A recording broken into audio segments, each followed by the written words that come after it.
킹 제임스 흠정역 성경을 출간하면서 독자들에게 드리는 글.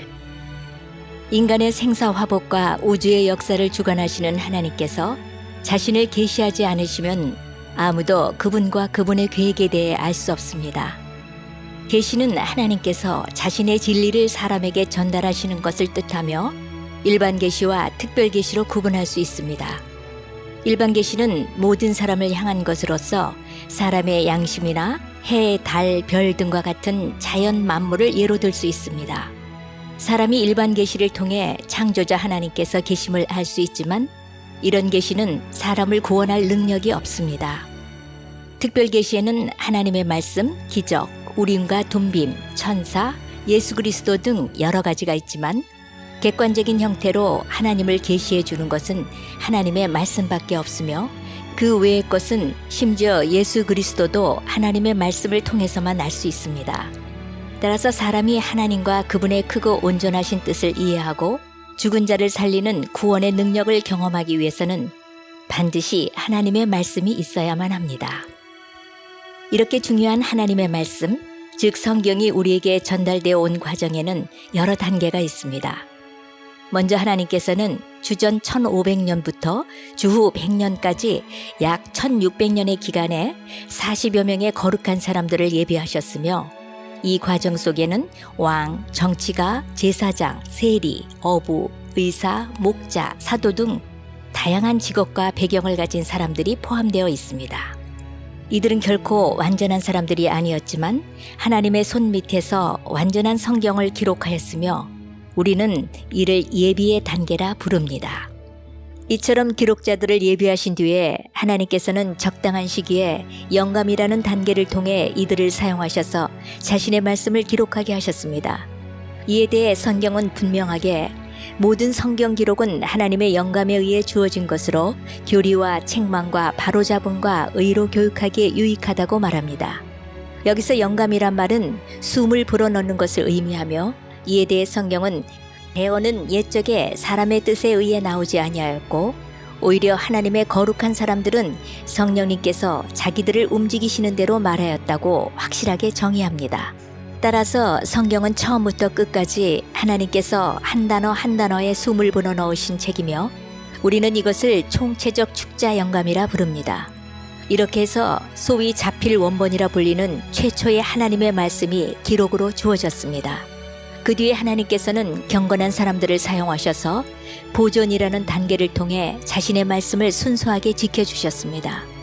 하나님께서 단어마다 친히 숨을 불어넣으셔서 완전하게 만드시고는 그 말씀을 전체적으로 완전하게 보존하지 않으신다면 영감의 단계가 무슨 소용이 있겠습니까? 따라서 완전한 보존이 없는 완전한 영감이란 의미가 없으며 하나님의 속성 역시 이를 허락하지 않습니다. 하나님께서는 영감이라는 기적을 통해 기록된 말씀을 자신의 섭리에 따라 보존하셨습니다. 말씀의 보존에 대하여 성경은 풀은 마르고 꽃은 시드나 우리 하나님의 말씀은 영원토록 서리라고 확언하며 예수님께서도 하늘과 땅은 없어지겠으나 내 말들은 없어지지 아니하리라고 말씀하심으로써 말씀의 보존을 확증하셨습니다. 구약시대에는 하나님께서 유대인들을 사용하셔서 대부분의 구약 성경을 히브리어로 기록하고 보존하게 하셨으며 신약시대에는 그리스도인들을 사용하셔서 신약 성경 전체를 그 당시 세계의 공통어이던 그리스어로 기록하고 보존하게 하셨습니다. 물론 보존의 단계에서도 하나님께서는 부족하고 연약한 사람들을 사용하여 완전한 일을 행하셨고 바로 이 단계를 통해 21세기에 사는 우리에게까지 성경이 전달되어 왔습니다. 하나님의 말씀이 우리에게 전달되어 온 경로에서 그 다음 단계는 번역이라 할 수 있습니다. 주후 100년 이후에 복음이 온 세상에 퍼지면서 하나님의 말씀을 각 나라의 말로 번역할 필요가 생겼고 그 결과 수많은 역본이 출현하였습니다. 성경의 영광과 보존에 대해 이야기하는 사람은 많지만 번역의 중요성을 제대로 인식하는 사람은 많지 않습니다. 그러나 엄밀한 의미에서 볼 때 이 넓은 세상 곳곳에 사는 많은 사람들을 구원하는 것은 히브리어나 그리스어로 기록된 자필 원본 성경이 아니라 각 나라의 말로 번역된 성경입니다. 이런 측면에서 우리 이방인들에게는 번역의 단계 역시 영감이나 보존의 단계 못지않게 매우 중요하다 할 수 있습니다. 성경 번역에서 가장 중요한 요소는 번역을 위한 대본입니다. 자필 원본은 이 세상에 존재하지 않으며 그것을 필사한 사본들도 많이 있기는 하지만 어느 것도 신구약 성경 전체를 포함하고 있지 않습니다. 따라서 현존하는 사본들을 정리하여 번역을 위한 대본을 만드는 작업이 필요하며 이렇게 정리된 대본을 우리는 본문이라 부릅니다. 그런데 큰 틀에서 볼 때 성경 번역에서 가장 문제가 되는 것은 번역을 위한 본문이 한 개가 아니라 두 개라는 점입니다. 어떤 제품을 만들든지 그것을 찍어내는 틀이 어떠하냐에 따라 생산되는 제품이 다를 수밖에 없습니다. 이와 마찬가지로 성경 역번 역시 본문이 어떠하냐에 따라 그 내용이 필연적으로 달라집니다. 구약 성경의 경우 하나님의 말씀을 맡았다는 소명의식을 가진 유대인들이 정성과 심혈을 기울여 벤카임 마소라 본문이라 하는 전통 마소라 본문을 보존하였기 때문에 20세기 초까지 이 본문에 대한 비판은 거의 없었습니다. 킹 제임스 성경의 구약은 바로 이 본문에서 번역되었습니다.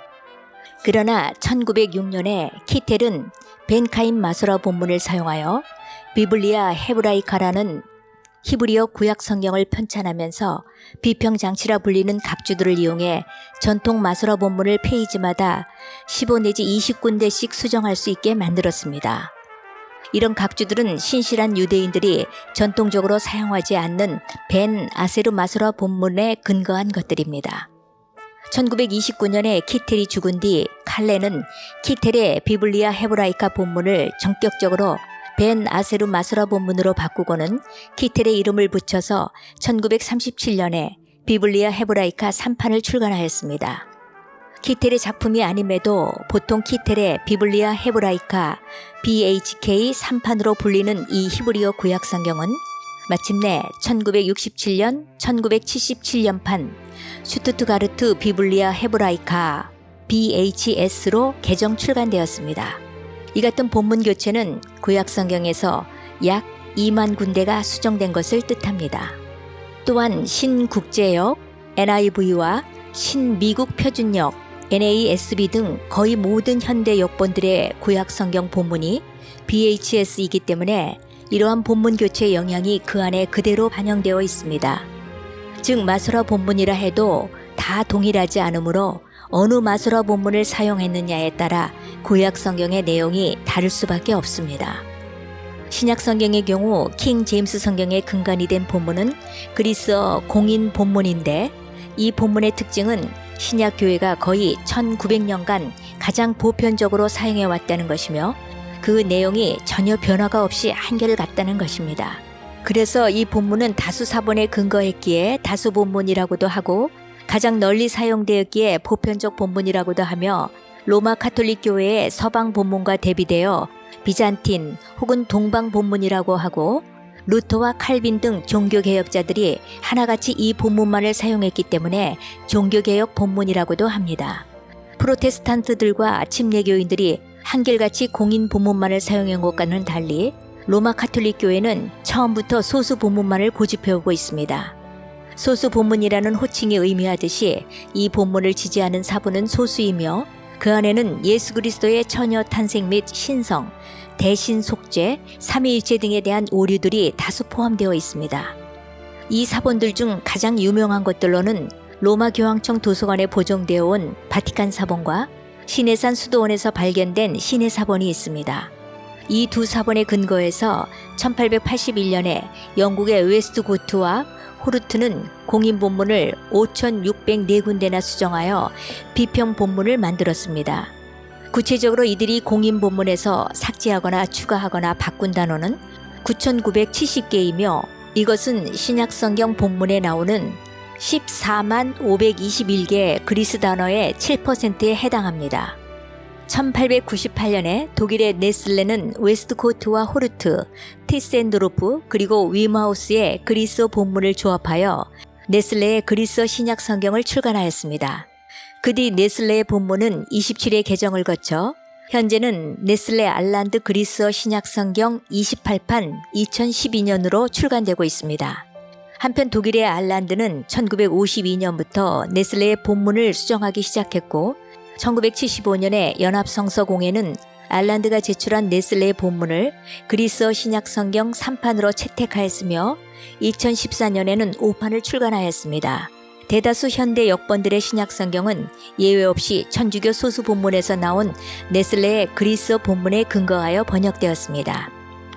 결론적으로 킹 제임스 성경과 현대 역본들은 번역의 대본인 본문이 상이하기 때문에 내용이 다를 수밖에 없으며 그 결과 새로운 역본으로 인한 새로운 기독교와 새로운 그리스도인이 생산되고 있습니다. 수백 가지 역본이 출현하면서 이제 사람들은 물건을 고르듯 자기 뜻에 맞는 역본을 선정하고 여러 역본을 비치한 뒤 스스로 하나님이 되어 이 구절은 이 역본이 좋고 저 구절은 저 역본이 좋다고 판단합니다. 다시 말해 이들은 하나님의 말씀에 순종하는 자가 아니라 하나님의 말씀을 판단하는 자가 되었습니다.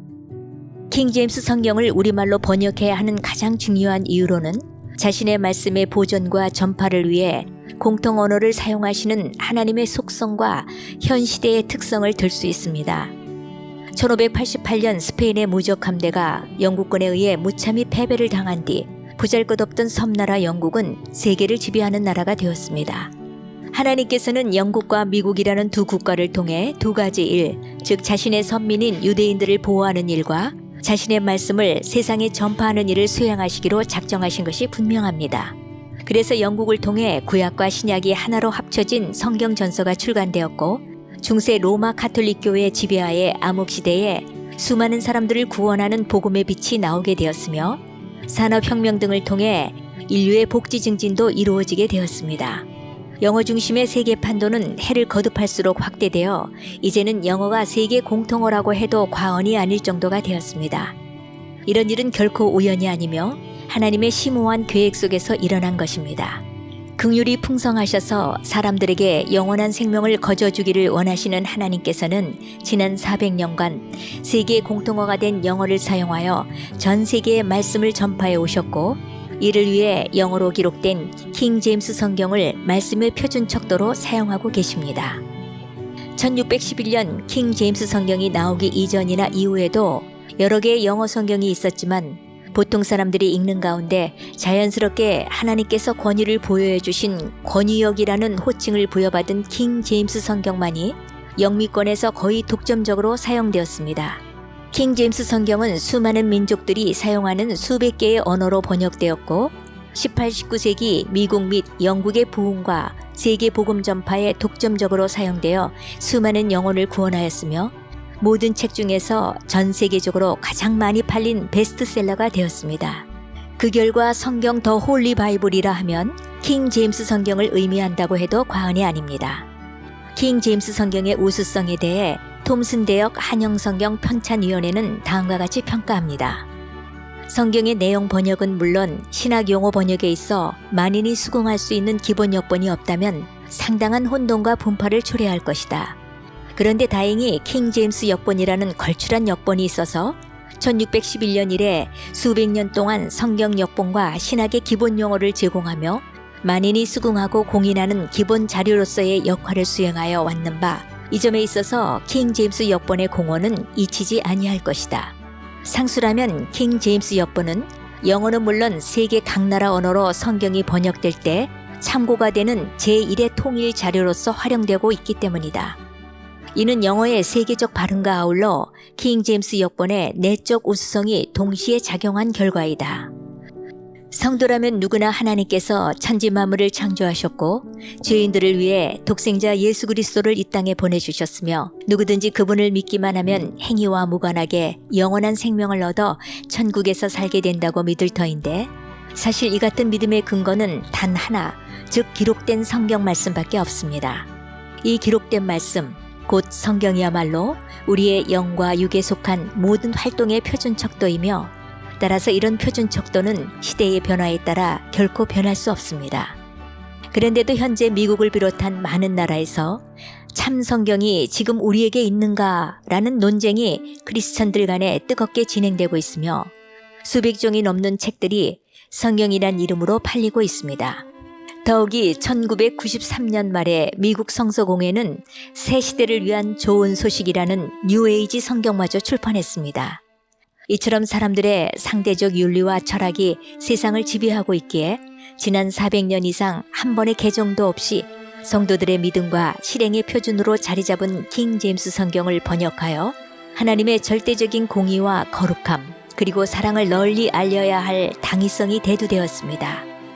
본 성경의 초판 번역에는 총 8년이 소요되었고 목사, 신학자, 경영인, 영어교사, 국어교사, 의사, 엔지니어, 변호사, 과학자, 사업가 등 다양한 분야의 전문가들이 번역과 교정 작업에 참여하였으며 아낌없는 형제 사랑으로 서로를 격려하고 조언하였습니다.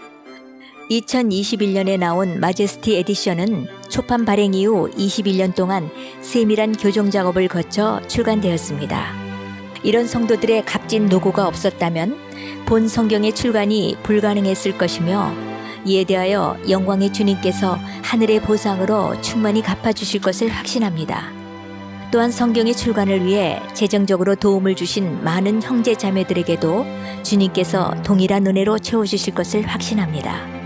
이 성경을 통해 우리 민족 가운데 아직도 복음을 접하지 못한 이들이 구원을 받기 원하며 특히 70년 이상 복음이 가려진 북녘 땅에도 복음의 불길이 타오르기를 간절히 소망합니다. 아울러 이미 믿은 많은 성도들이 하나님의 섭리로 보존된 말씀에 대한 확신을 갖고 더욱 담대하게 이 세상을 이기며 죽어가는 자들을 영생의 길로 인도할 수 있기를 바랍니다. 이 긴 작업 과정에 필요한 모든 것을 풍성히 허락하신 모든 긍휼의 아버지와 친히 십자가의 모진 고초를 당하시고 피를 흘려 우리에게 영생을 허락하신 예수 그리스도 그리고 영원히 성도들 안에 거하시면서 지혜와 판단으로 모든 일을 인도해 주시는 성령님 이 삼위일체 하나님께 영광과 존귀와 권능과 위엄이 영원 무궁토록 있기를 원합니다.